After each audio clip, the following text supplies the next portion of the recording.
আমাদের মতো মধ্যবিত্ত পরিবারের বউদের সবসময় মাথায় ঘুরপাক খেতে থাকে কিভাবে আমরা সংসারটা কম খরচে কম টাকায় পুরাটা মাস চালিয়ে নিতে পারবো। আসসালামু আলাইকুম, কেমন আছো সবাই? প্রিয় আপু ভাইয়ারা সবাই আমার সালাম নিও। আর নতুন দিনে নতুন আরও একটা ভিডিও নিয়ে আসলাম, সবাই একটু দেখে দিও সময় করে। আমি সকালবেলা এই তো বাসি ভাত ছিল, সেটা একটু ডিম দিয়ে ভাজি করে নিতেছি। মেয়েকে বললাম যে কি খাবা, ভাত আছে, ঠান্ডা ভাত। মেয়ে বলল যে সকালের ভাত ঠান্ডা ভাত, একটু ডিম দিয়ে ভাজি করে দাও, তাতেই হবে। আমিও ঝটপট ডিম দিয়ে ভাত ভাজিটা করে নিলাম, আর মেয়ের বাবাকে করে দিছিলাম রুটি আর ডিম ভাজা। সেটা খেয়ে সকালবেলা চলে গেছে। আমি একটু দেরি করেই উঠে তারপরে আবার ভাত ভাজিটা করে আমরা মা মেয়েরা খেয়ে নিছি। আমার ছেলে বাসায় আছে, কিন্তু ছেলে তেমন একটা ভাত ভাজি পছন্দ করে না, এজন্যে তাকে আমি ডাকিও নাই। উঠে বলছিল যে আমি কি খাবো, তা আমি কিছু বলি নাই, বলছিলাম যে আমি দুপুরে রান্না করব, ওই দুপুরে একসাথেই খেয়ে নিও। এখন আর 12টার সময় কি খাবা। আমরা চিন্তা করি সব সময় যে কম টাকায় যেন আমাদের সংসারটা চালাতে পারি, সেই কম টাকার থেকেও আমরা যেন কিছু টাকা বাঁচিয়ে ভবিষ্যতের জন্য রাখতে পারি। আমাদের কিন্তু সবারই একই ধারণা, একই মন মানসিকতা থাকে যে কেউই হোক পরিবারে একজন সদস্য কামাইদার হলেও সেইখান থেকে আমরা কম টাকায় সংসার খরচ চালিয়েও যে আমরা কিভাবে কিছু টাকা বাঁচিয়ে ব্যাংকে রাখবো কি হাতে রাখবো, সময়ে অসময়ে দরকার পড়লে আমরা যেন টাকাটা হাতের কাছে থাকলে খরচ করতে পারি। সময় অসময় কি আমাদের অনেক ধরনের বিপদ আপদ তো আসতেই থাকে। মানুষ হয়ে জন্ম নিছি যখন, তখন তো অসুস্থতা মানে অনেক ধরনের বিপদ আপদ হবেই। এটা তো আমাদের এমন না যে আমাদের কোনো বিপদ আপদ হবে না। সেইখানে যদি আমরা এই অল্প পরিমাণের টাকা থেকেও যদি আমরা কিছু কিছু করে রেখে আমরা যদি সঞ্চয় করি টাকা, তাহলে কিন্তু মাস শেষে কারো কাছে আমাদের হাত পাততে হবে না। যদিও অসময় আসে, যদিও দুঃখের সময় আসে, দুঃখ কষ্ট মিলিয়েই হচ্ছে সংসার জীবন। আল্লাহ তাআলা আমাদের অনেক শক্তি ও সাহস মনোবল দিয়েই সৃষ্টি করছে।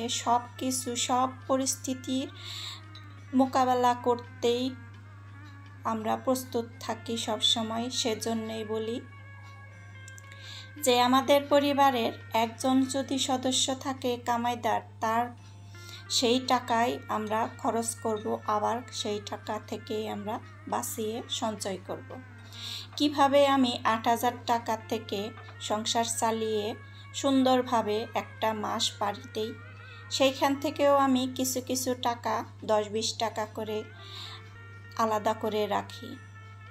আমি এই কথাটা আগেও বলেছিলাম যে আমি 10-5 টাকা যেভাবেই হোক, 20 টাকা 30 টাকা যাই হোক, আমি সঞ্চয় করি বা ব্যাংকটা আমি দেখাই না, তা কেউ বিশ্বাস করবা না কি জানি না, আমি কখনো ব্যাংক দেখাই না। আমার কেমন জানি একটা লাগে যে সবসময় ব্যাংক দেখাই, টাকা দেখাই, এরকম একটা মানে মনে একটা কেমন জানি লাগে। এজন্যে আমি ওই ব্যাংক সামনে আনি না। আমি টাকাটা দেখে ভরতে পারি প্রতিদিনই, তা করি না। এক এক সময় মনে থাকে, এক এক সময় মনে থাকে না। সেই জন্যেই যে এক এক দিন এক এক রকম হবে, এই জন্যে আমি ব্যাংকের টাকা ভরতে সময় কাছে আনি না। এই তো দেখো, আমি কথায় কথায় অনেক দুপুরের রান্নাবান্নায় চলে আসছি। আজকে আমি রান্না করলাম চাল কুমড়া দিয়ে মুরগি। এই তো যে পাকিস্তানি মুরগি থাকে, ওইটা সেই দিনকার রোস্ট করছিলাম। তার কিছু অংশ ছিল, কলিজা, মাইটা, মাথা, পা, সেইটা দিয়ে আজকে চাল কুমড়া রান্না করলাম। এই তো এক আইটেম হয়ে গেল। তারপরে রান্না করছি ছোট মাছ দিয়ে বেগুন। দুপুরের রান্না তো এইভাবেই হয়ে গেল। আমাদের অল্প স্বল্প রান্না করলেই হয়ে যায়। আমাদের তেমন একটা খরচ নাই, ছেলে মেয়ের তেমন একটা আবদার নাই। আমি যা রান্না করে দিই তাই খাই, কম হইলেও তাই খাই। এমন কোনো বায়না নাই যে এইগুলা রান্না করছো এইগুলা আজকে খাবো না। তা শুধু বলছে যে এইখানে শুধু হাড্ডি মাংস তো নাই। সেই জন্য আমি একটু হাসছিলাম যে আজকে হাড্ডি খাও, পরে আবার মাংস এনে রান্না করে দেব।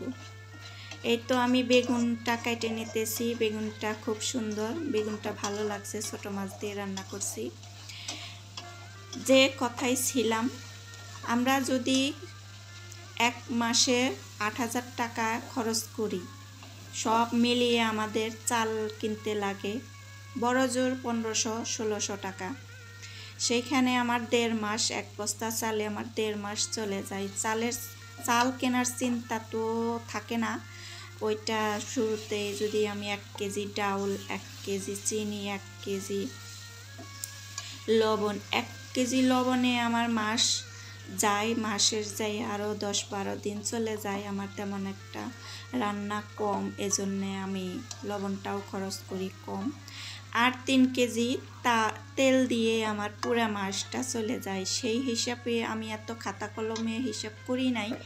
সেই জন্য একটা আইডিয়া আমার বাবা দিল যে ৮,০০০ টাকা কি ৮,৫০০ টাকা এরকম পুরা মাস চলতে পারি। ডিমের ১ থেকে ১.৫ কেজ ডিম লাগে, তা হয়তো ৪০০ টাকা এরকম, ৪৫০ টাকা এরকম পড়ে।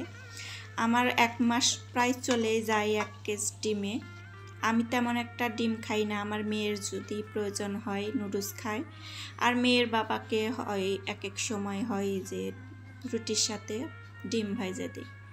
এতেই আমাদের সংসারটা সুন্দরভাবে চলে যায়। মাসের শেষে যে আমি বলি যে আমি ওইখান থেকে ১০-৫ টাকা করে আলাদা করে রাখি, আমি আমার মেয়ের বাবার কাছ থেকেই আমি চেয়ে নিয়েই রাখি।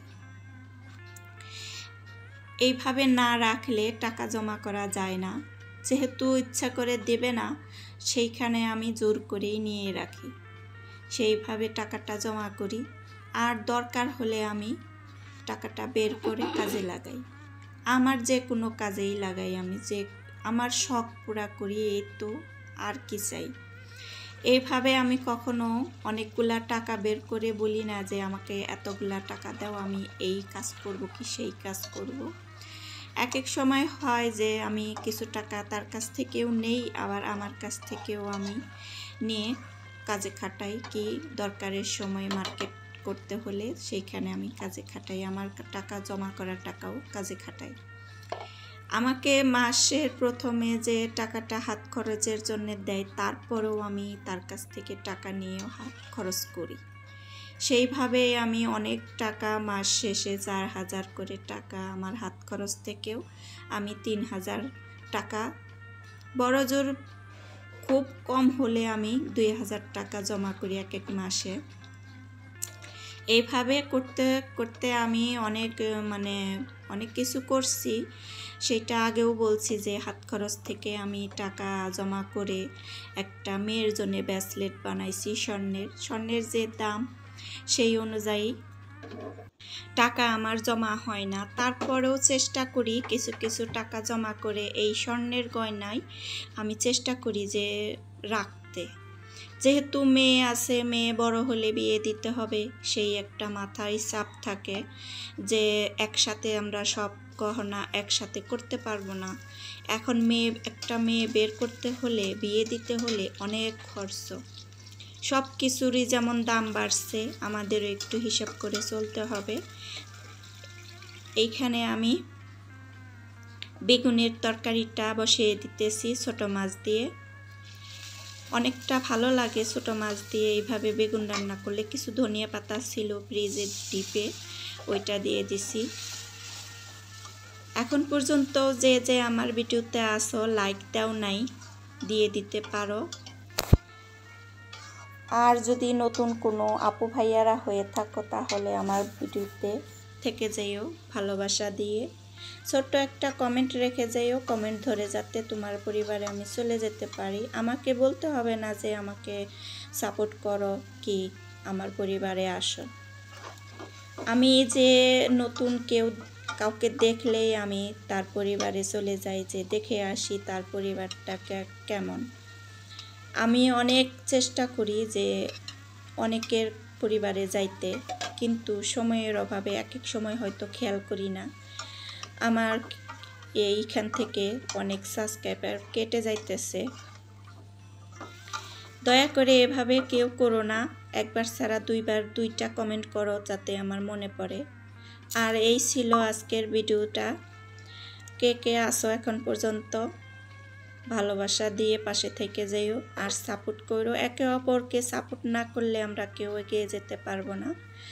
আর আমরা সবাই চেষ্টা করব কিছু কিছু টাকা সঞ্চয় করার, যেহেতু গৃহিণীরা আমরা অসহায়, আমাদের মতো অসহায় আর কেউ নাই, আমাদের দেখার মতো কেউ নাই। আমরা মানে পরগাছার মতো, আমার বাপের বাড়িতেও নিজের বাড়ি না, স্বামীর বাড়িও নিজের বাড়ি না। আমরা যে ভাষা পানার মতো।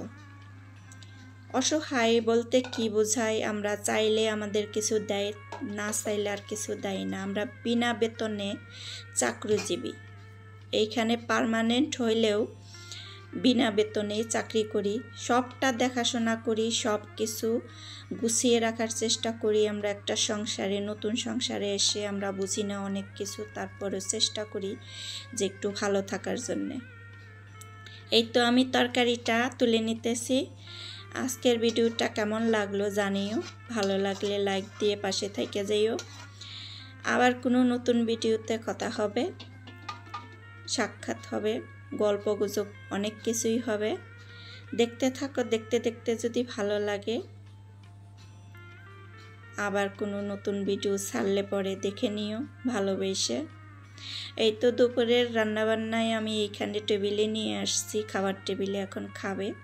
আজকে এই পর্যন্তই, ভালো থাকো সবাই, টাটা বাই বাই, আল্লাহ হাফেজ।